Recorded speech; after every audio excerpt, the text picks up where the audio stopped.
사랑하는 교우 여러분, 저는 성경의 원리로 성공을 디자인하라 약 7가지 주제를 가지고 우리 그리스도인으로서 우리가 살고 있는 우리의 삶터 또 일터에서 어떻게 하면 세상 사람들과 견주어서 성공적인 삶을 살 수 있을까, 이런 고민을 제가 하게 되었습니다. 그래서 가장 중요한 것이 우리의 성품이 먼저 준비가 되어야 되는구나 라는 것을 생각하면서 말씀을 첫 번째, 지난주의 주제가 이 겸손, 어떻게 겸손해야 하나님께서 복을 주시나, 그리고 오늘은 좀 겸손과 반대 교만이라는 한 주제를 가지고 교만할 때 잃어버리는 3가지라는 소제목입니다. 그래서 교만하면 어떤 일이 일어나는지를 좀 살펴보려고 합니다. 이 말씀을 좀 보기 전에 정말 그 인종 또 유색 인종의 이 편견과 차별을 딛고 위대한 인간 승리를 만들어낸 두 분 중에 한 분을 지난번에 던젤 워싱턴을 제가 소개해드렸습니다. 근데 그분은 사실 흑인 나무주연상은 약 38년 만에 처음 받은 겁니다. 왜냐하면 흑인이라는 이유 때문에. 그런데 오늘 제가 소개해드리려고 하는 할 베리라는 이 흑인 여성은 74년 만에 2002년 아카데미 시상식에서 여주연상을 받습니다. 그 편견, 그 말할 수 없는 유색 인종에 대한 차별, 이것을 딛고 일어난 인간 승리의 한 인물을 통해서 오늘 우리가 보고자 하는 사마리아에 있던 한 그 선한 사람을 통해서 어떻게 제사장들이, 레위인들이 보아왔던 편견과 차별을 이기는지를 좀 이렇게 카메라가 교차되듯이 좀 그것을 통해서 먼저 한번 제가 보고자 합니다. 좀 뒤에 불 좀. 사랑하는 여러분, 온갖 차별 속에서도 한 인간이 승리할 수 있는 그 비결 뒤편에는 바로 마지막 부분에 잠시 나왔던 것처럼 어머니의 끊임없는 격려와 사랑이 있었다는 사실을 우리는 잊어서는 안 됩니다. 오늘이 특별히 어버이 주일로서 끝까지 너는 할 수 있다고, 해보라고, 어머니는 언제나 너의 편이라고, 그런 부모님이 뒤에 있었다는 사실이죠. 저와 여러분은 어떤가요? 끊임없이 여러분이 넘어져도 일어설 수 있다고, 실수해도 실수는 아무것도 아니라고, 일어서면 된다고 우리에게 정말 늘 용기를 주었던 우리 부모님들께 오늘 하루만이라도 그 부모님 때문에 내가 오늘 이 자리에 있다는 사실 그 하나만이라도 기억하는 그런 하루가 되시기를 축복합니다. 바로 이 할베리의 도전처럼 우리는 모든 우리가 겪고 있는 장애, 걸림돌 딛고 일어설 때 그것은 우리는 위대한 승리라고 말합니다. 우리가 성경의 원리로 성공을 디자인하라, 오늘 교만에 대해서 알아볼 때 우리는 교만이 가져오는 3가지 위험성, 이것을 우리가 알아보려고 합니다. 미국의 유명한 기업가 폴 나이어라는 분이 있습니다. 이분은 우리 모든 인생들, 특별히 성공한 사람들을 조사해 보았더니 성공하는 데 꼭 필요한 3가지 법칙이 있더라 라는 것을 이 폴 마이어가 발견했는데, 첫 번째 보니까 열심히 일하는 것, hard work. 이 필리핀에도 SM이라는 그룹이 있습니다. 슈마트라는 이 단어의 머리 글자인데요, 바로 헨리 씨라는 중국 2세는 이 땅에 와가지고 이 차이나타운에서 작은 신발 가게를 시작을 해서, 그래서 지금 그 몰 이름이 슈마트, SM이라고 불려집니다. 그분도 그의 자서전에 뭐라고 그러냐면 hard work, hard work, hard work. 자기는 열심히 일했다는 거예요. 열심히 일하지 않고 성공했다라는 분은 어디에도 찾아볼 수 없습니다. 두 번째는 뚜렷한 목표였습니다. specific goal. 목표는 목표인데 그냥 이렇게 두리뭉실한 목표, 이게 아니라 확실하게 뭔가 좀 손에 딱 잡히는 목표를 세워야 되는 것이죠. 그리고 세 번째는 인간관계. 보니까 성공한 사람들의 이 세 번째 성공의 요소를 찾아봤더니 인간관계가 아주 좋다라는 거예요. 바로 이 세 가지 공통점 중에서 인간관계가 오늘 우리에게 알려주는 이 세 번째 원리와 교만할 때 우리가 잃어버리는 그 세 가지와 중첩이 되어 있고 연관이 되어 있기에 오늘 저는 세 번째 인간관계에 대한 부분을 좀 같이 다뤄보려고 합니다.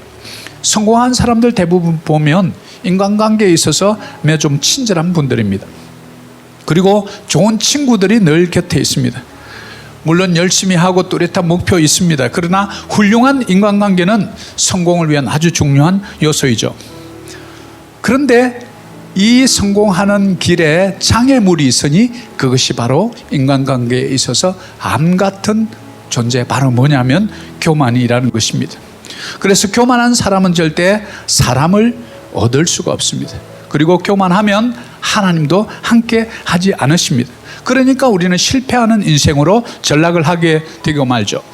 우리 인생이라는 아름다운 포도원의 이 정원에 작은 교만이라는 여우 한 마리가 뚫고 들어온 생각 같은 것입니다.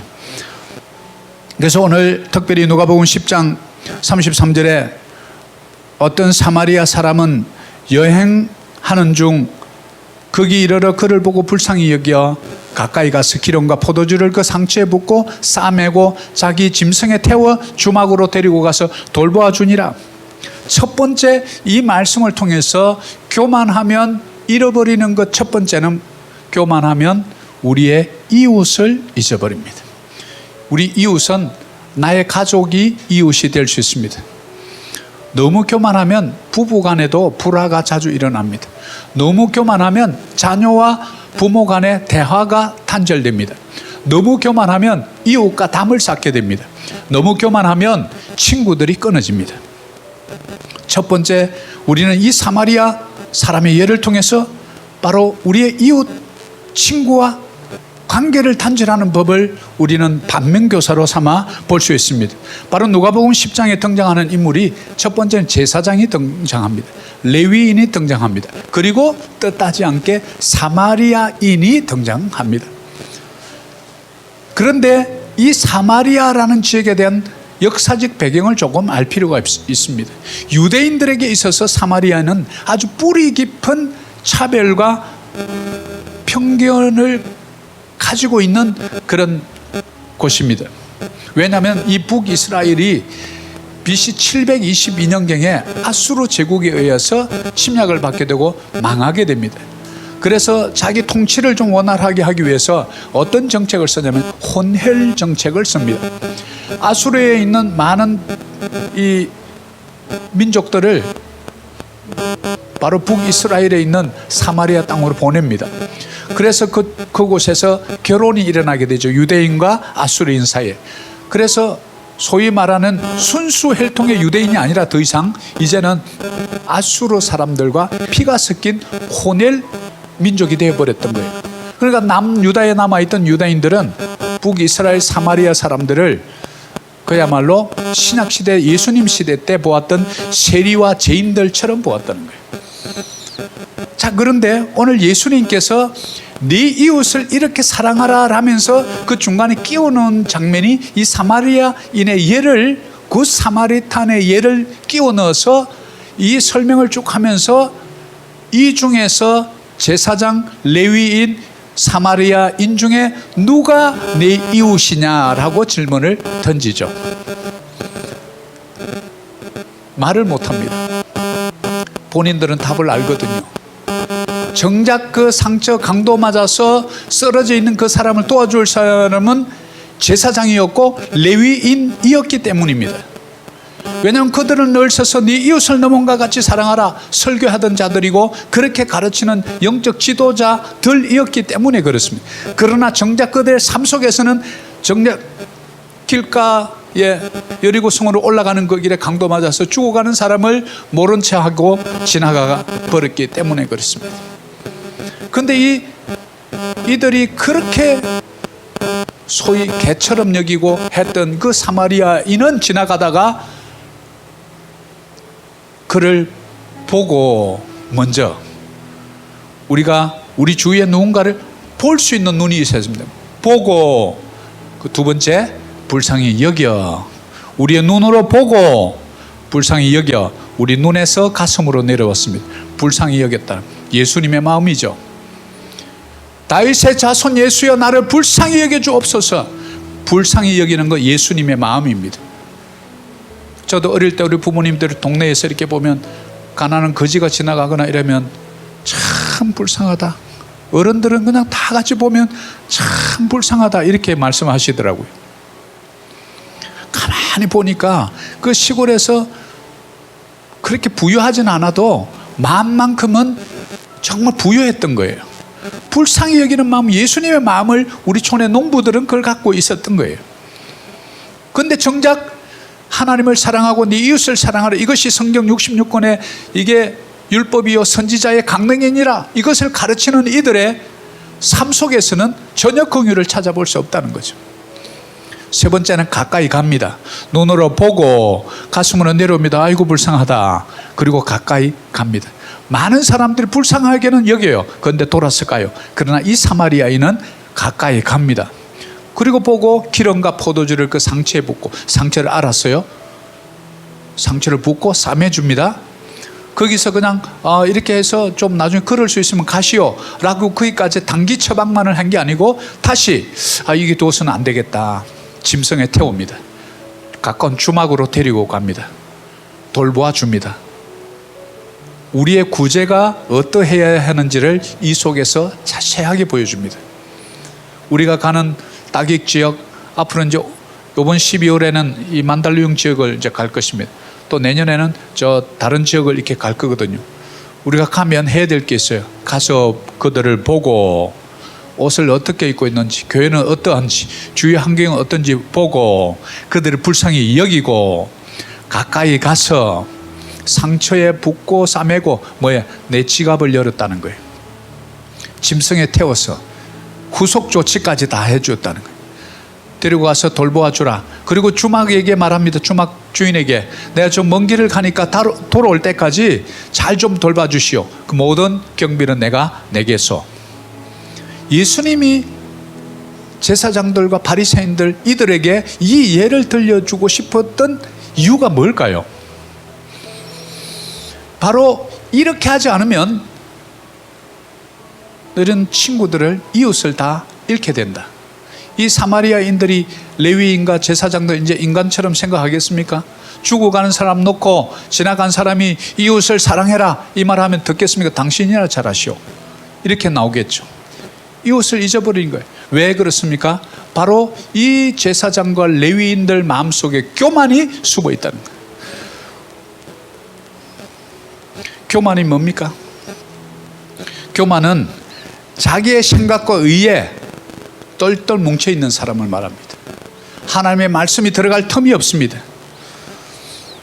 말씀을 순종할 수가 없죠. 그러니까 내가 곧 의고 내가 곧 진리고 내가 곧 길인데 왜 예수님의 말씀이 들어가겠습니까? 입으로는 이웃을 사랑하라 말하지만 내 마음으로 느껴지지가 않는 거예요. 행동으로 옮겨지지 않는 것이죠. 그래서 결국은 내 이웃을 잊어버립니다. 그래서 예수님은 내 원수를 내 몸과 같이 사랑하라고 우리에게 알려주죠. 오늘 저도 이 설교를 준비하면서 계속 저를 향한 하나님의 메시지구나라고 저는 받았습니다. 교만하면 죽는다. 교만하면 너 망한다. 교만하면 교회도 망한다. 저는 철저하게 저를 향한 설교로, 우리 교회를 향한 설교로 제가 받고 있었습니다. 두 번째입니다. 두 번째는 누가복음 18장 11절입니다. 같이 한번 봅니다.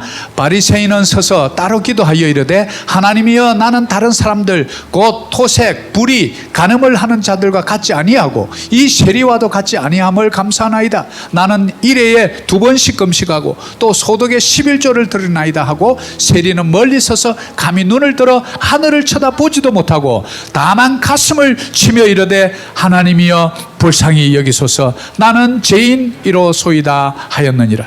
두 번째입니다. 교만하면 하나님을 잃어버립니다. 왜 그렇게 제가 말씀드릴까요? 자, 여기 보면 The Pharisee stood and prayed thus himself, God, I thank you. I 한 번 나오죠. I am not like other men. 두 번째 나오죠. I fast twice a week. 일주일에 두 번씩 금식한다는 거예요. I give tithe. 11조 잘한다는 겁니다. All that I possess. 내가 가지고 있는 모든 소유 중에 I가 몇 번 나오는지 한번 보세요. I thank you, I am not, I fast, I give, I possess. 5번씩 이 짧은 몇 구절에 바리새인이 하는 말이에요. 나는 이렇게 합니다. 이렇게 합니다. 왜 교만한 자가 하나님을 잃어버릴까요?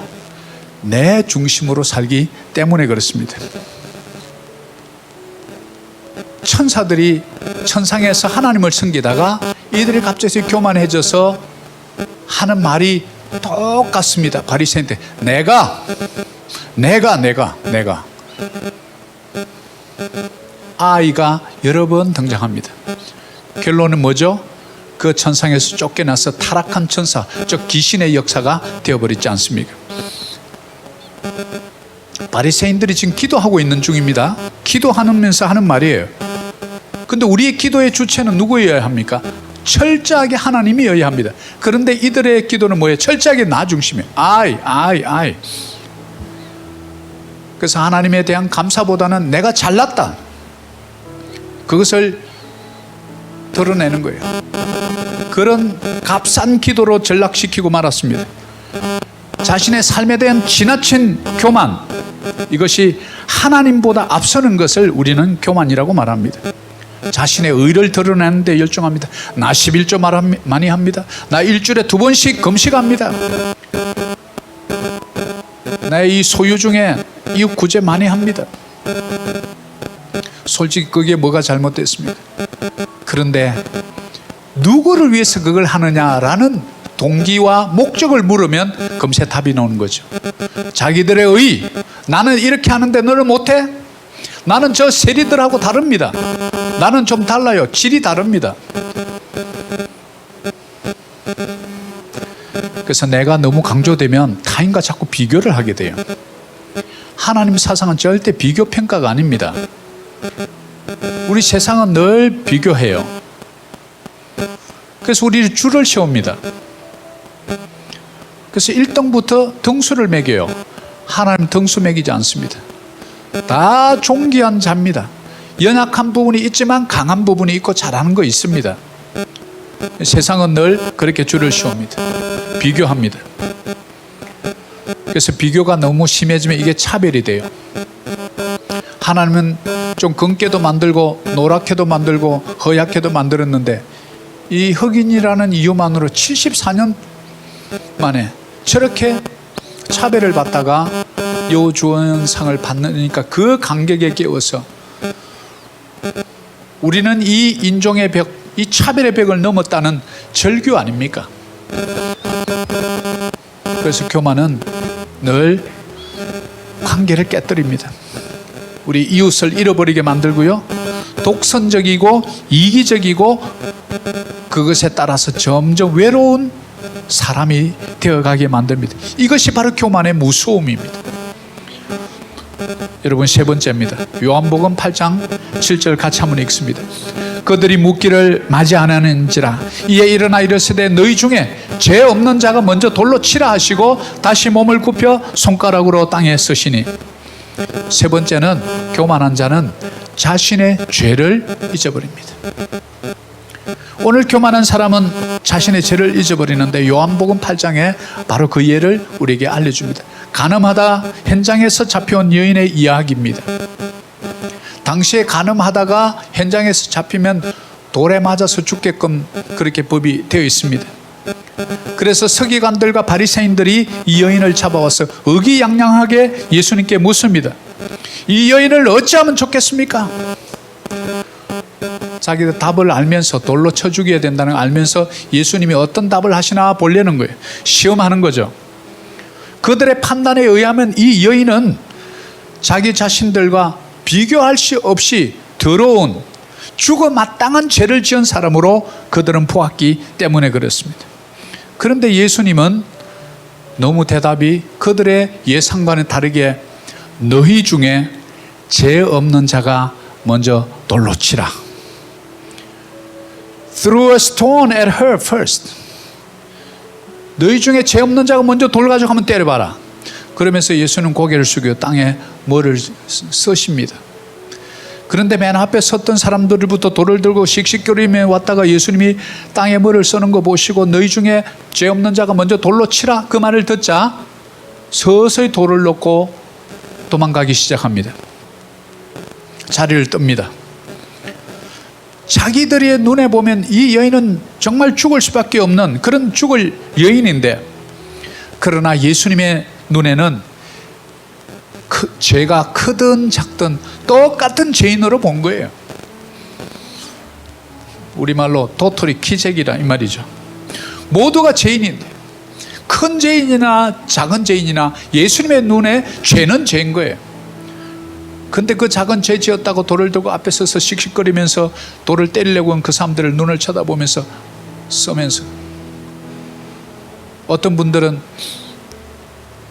왜 돌을 놓고 갔을까, 좀 이것은 뭐 성경에 나오지 않아서 맞는지 안 맞는지는 모르겠는데 어떤 설교에서는 그렇게 얘기하더라고요. 맨 앞에 선 사람은 이름을 적었다는 거예요. 너도 저 여자하고 같이 잤잖아. 그 사람 이름을 적었더니 그 사람이 화들짝 놀래서 도망갔다 뭐 이렇게 얘기하는데, 성경은 뭐 거기에 대해서 정확하게 반증을 그렇게 하지 않습니다. 그런데 분명히 뭔가를 쓰고 그들이 놀랬고, 그리고 예수님의 눈을 마주쳤을 때 돌을 놓고 도망갔다는 사실만큼 분명하게 성경이 이렇게 알려줍니다. 몸을 굽혀 손가락으로 땅에 썼다는 거예요. Stood down and rolled on the ground. 어쩌면 우리의 죄를 적었을지 몰라요. 너는 간음죄는 저지르지 않지만 성령 해방죄를 너는 저질렀지 않더냐. 뭐를 했는지 우리는 짐작할 수는 없습니다. 그러나 저와 여러분은 용서받은 죄인인 줄 믿습니다. 죄인은 죄인이었어요 모두. 그러나 그 한 여인을, 가냘픈 여인을 데리고 와서 돌을 때리고 죽이려고. 너희 마음속에서는 불쌍한 마음도 없더냐. 그래서 교만은 상대에게 아픔을 주는 동시에 자신이 죄인이라는 사실을 잊어버리게 하는 것이 교만의 무서운 죄의 정상입니다. 남의 죄를 자꾸 들추어내려고 그래요. 저와 여러분 우리 코미디 이렇게 보면 막 웃죠. 막 우스운 몸동작하고 바보처럼 이렇게 뭐 심행내 나오고 뭐 이렇게 하면 아이고 저 바보 뭐 이렇게 웃잖아요. 여러분 왜 웃는지 압니까? 그 바보를 보면서 나는 바보가 아니라는 안도의 한숨에서 웃는 거래. 어이 바보 이러면서 나는 바보 아닌데 이러면서 그 웃는다는 거예요. 우리 인간의 죄성이 그래요.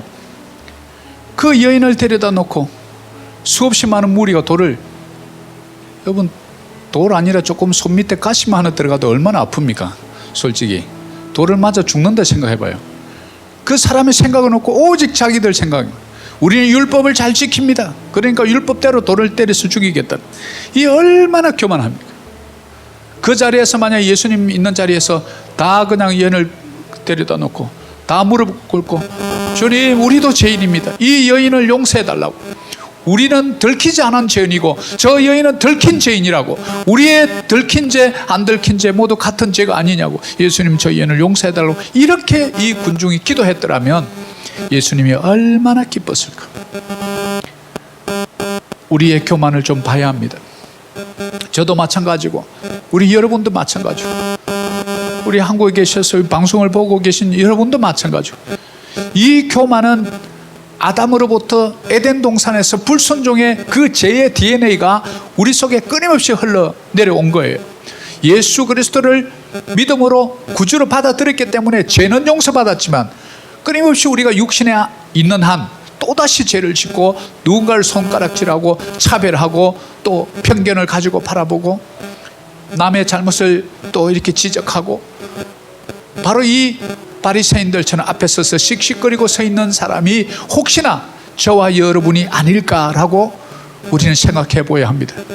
왜냐하면 세리는 뭐라고 그럽니까? 나는 죽을 죄인인데 나를 용서해달라고 그러지 않습니다. 왜 우리는 세리의 마음으로 돌아가지 못할 거야? 왜 내가 의인은 죽지 않고 이렇게 오늘도 우리가 내 자신의 죄도 다 잊어버린 채 나는 의인이라고 교만하며 목이 뻣뻣해서 세상 사람들에게 마저도 참 예수님을 믿는 사람들은 진짜 대화가 안 되네, 이런 얘기를 들어야 할까요? 우리의 죄를 잊어버리게 하는 것도 교만할 때.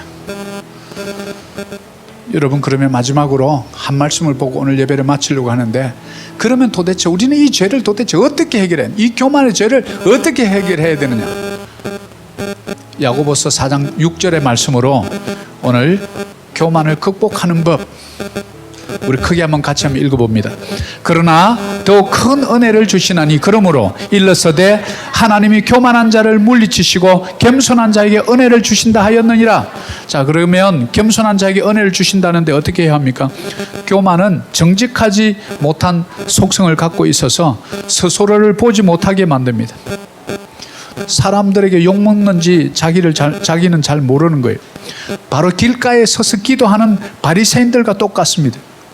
예수님은 너희는 기도할 때 골방에 들어가 문을 닫고 조용한 가운데 은밀한 가운데 하나님께 기도하라, 이렇게 말하는데, 길가에 서서 오전 9시, 우리 시간으로 말하면 정오 12시, 오후 3시마다 그 큰 길가에 나가서 손을 들고 기도를 하는 거예요. 모든 사람 보라 이거죠. 동네방네 다 떠들고 다니는 거예요. 그리고 일주일에 나 2번씩 금식합니다. 여러분, 진정한 예수님의 가르침은요, 여러분 금식하더라도 머리 잘 감고 포마드 바르고 옷 제대로 입고 다니세요. 얼굴에 찡그리면서 아, 왜 그래? 아, 나 금식 중이야. 그 남들한테 자랑하려고 금식합니까? 하나님과 나의 관계 때문에 금식하는 거예요. 우리가 얼마나 실수하는지 알죠?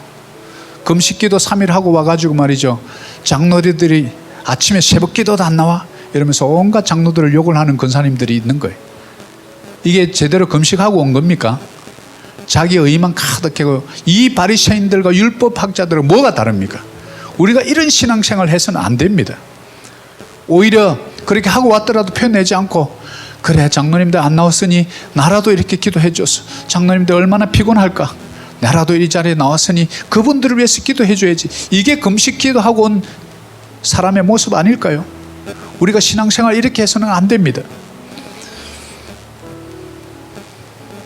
그래서 요한계시록 3장 17절에도 내가 말하기를 나는 부자라 부요하여 부족한 것이 없다 하나 내 공고한 것과 가련한 것과 가난한 것과 눈먼 것과 벌거벗은 것을 알지 못하는도다.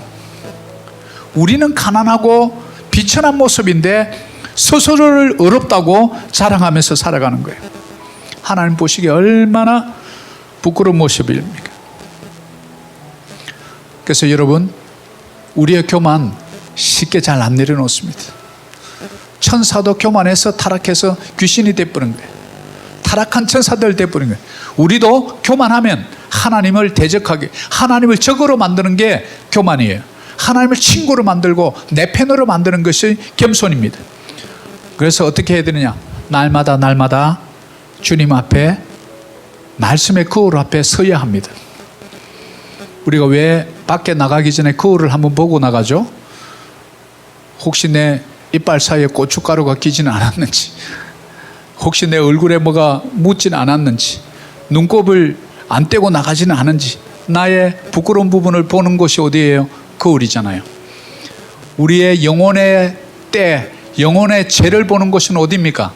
말씀의 거울인 줄 믿습니다. 말씀의 거울 앞에 설 때 너 왜 이렇게 이웃을 사랑하라 그랬는데 미워하니? 그냥 부끄러워지는 거예요.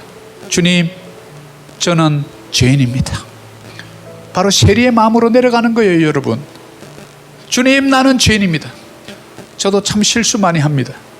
근데 제가 잘하는 게 하나 있습니다.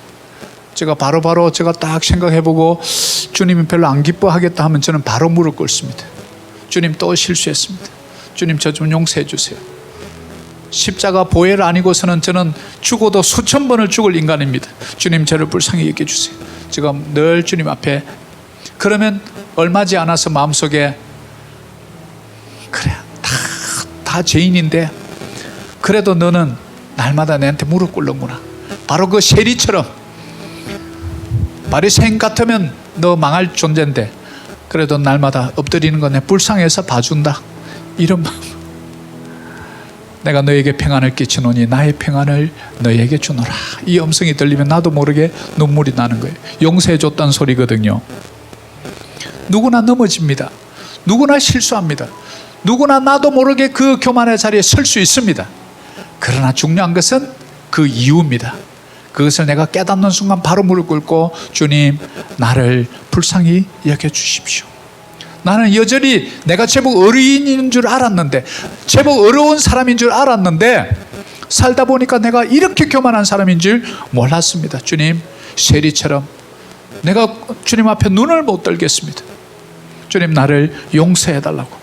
나는 죄인이라는 겸손한 고백, 그게 우리 아버지의 마음이 다 무너집니다. 여러분 자녀들이 잘못을 저지르려면 그 죄는 미워요. 그러나 부모님 앞에 쫓아와서 무릎을 딱 꿇고 아버지, 내가 이러려고 한 건 아닌데 하다 보니까 내가 이렇게 실수를 했는데 아버지 내 용서해 주세요. 이렇게 탁 무릎 꿇으면 한 대 이렇게 때리고 싶다가도 아이고 너는 내보다 낫다. 나는 잘못하면 끝까지 뻗대고 숨기고 핑계대고 그랬는데 너는 그래도 어떻게 바로 와서 자수하는구나. 이래서 맞을 매도 안 맞잖아요. 사랑하는 교회 여러분, 예배를 통해서 우리는 하나님 앞에 겸손을 배우는 과정입니다. 말씀을 통해서 영혼의 말씀의 거울 앞에서 내 영혼에 때 묻은 것을 발견해내고 나갈 때는 그 흉측한 죄를 여러분 삶의 자리로 들고 나가지 마십시오. 예배 끝나기 전에 십자가 앞에 다 내려놓고 가십시오. 그래서 주일을 복된 날이라고 말씀하시는 겁니다. 수고하고 무거운 짐진 자들아 다 내게로 오라. 언제요? 주일이죠. 내가 너희를 쉬게 하리라. 왜? 그 짐 여러분은 못 지고 가는 거 우리 주님이 알아요. 그런데 예배 드리고는 또 짊어지고 나가면 안 됩니다. 여기 두고 가야 합니다. 내 멍에를 메라. 너희들 멍에를 내려놓고 내 멍에는 쉽고 가벼우니라. 아멘이시죠? 그러면 됩니다. 우리 교만의 문제 오늘 말씀을 맺으려고 합니다. 성경의 원리로 성공을 디자인해라. 교만 문제는 교만하면 세 가지. 우리의 이웃 친구를 잃어버리고요. 두 번째, 하나님을 우리가 잃어버립니다. 나 하다가 하나님을 잊어버리는 거예요. 그 기도하는 이유, 금식하는 이유, 11조 하는 이유, 이웃 사랑하는 이유, 하나님의 명령 때문에 하면서도 불구하고 정작 하나님은 없어요. 나 바리새인만 드러나고 하나님은 어디에도 보이지 않는 인생으로 살다 보니까 하나님을 잃어버리게 되는 거예요. 교만하면 자신의 죄를 잃어버립니다. 그 가늠하다 잡힌 여인 앞에서 큰 돌을 들고 와서 때리려고만 했지 정작 내 죄를 돌아보지 못했던 그 교만의 무서움, 예수님의 지적을 통해서 너희 중에 죄 없는 자가 먼저 돌을 치라. 사랑하는 여러분, 우리 교회는 우리가 실수해도 앞으로 좀 집사님들 중에 우리 청년들 중에 서로 정죄하는 일이 있거든. 딱 일어나서 여러분 중에 죄 없는 자가 먼저 돌을 치십시오. 이런 좀 성도가 나오기를 축복합니다. 그런 교회가 건강한 교회입니다. 어떻게 적용할까요? 너희 중에 죄 없는 자가 먼저 돌로 치라. 우리 한번 크게 한번 해봅니다. 너희 중에 죄 없는 자가 먼저 돌로 치라. 아멘. 오늘 이것으로 예배를 마칩니다.